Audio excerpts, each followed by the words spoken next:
19वीं सेंचुरी में एक महान फिलोसोफर हुए जिनका नाम था कार्ल मार्क्स। मार्क्स ने एक बार कहा था कि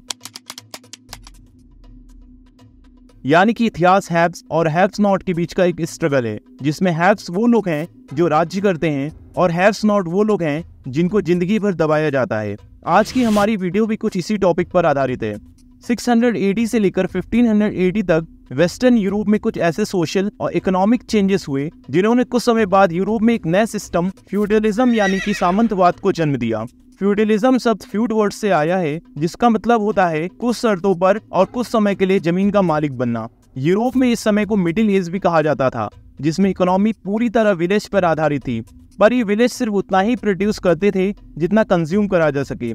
अब सवाल ये उठता है कि क्या इन सभी जमीनों पर राजा का अधिकार होता था और क्या सबसे ज्यादा राजा ही पावरफुल होता था? वैसे तो सारी लैंड पर राजा का ही अधिकार था, पर एक बार फ्यूडल लॉर्ड यानी कि किसी सामंत को जमीन देने के बाद राजा का उस पर सीधा अधिकार नहीं रहता था। राजा पॉलिटिकली काफी वीक था।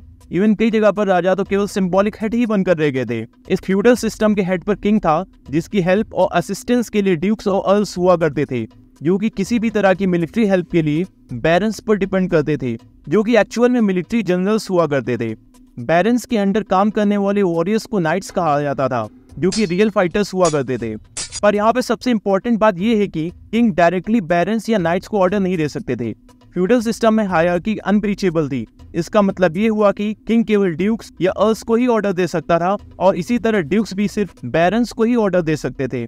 इस तरह डायरेक्ट मिलिट्री कंट्रोल ना होने की वजह से फ्यूडल सिस्टम में किंग बहुत ही कमजोर थे। इन फ्यूडल लॉर्ड्स के अंदर कई पीजेंट यानी कि मजदूर काम करते थे। इनमें से कुछ मजदूर तो परमानेंट स्लेव होते थे और कुछ टाइम बेस्ड होते थे। इतना ही नहीं, इनको कैटेगराइज भी कर रखा गया था। पहला, सर्व बेसिकली स्लेव्स होते थे जो लाइफ टाइम फ्री में लैंड ओनर को सर्व करते थे। टाइम टाइम पर लैंड ओनर्स तो चेंज होते रहते थे, पर सर्व हमेशा उस जमीन पर फ्री में काम करते थे। दूसरा, फ्री होल्डर्स। ये बेसिकली फ्री होते थे। लैंड ओनर इनको जमीन देता था, जिसके बदले इनको टैक्स के रूप में प्रोडक्शन का कुछ हिस्सा देना होता था। थर्ड, विलियंस फ्री होल्डर्स की तरह ही होते थे, पर लैंड ओनर इनको जमीन कुछ देने के लिए ही देता था। फोर्थ, फ्रीमैन वो स्लेव्स होते थे जिनको लैंड ओनर्स ने अपनी मर्जी से फ्री करा होता था।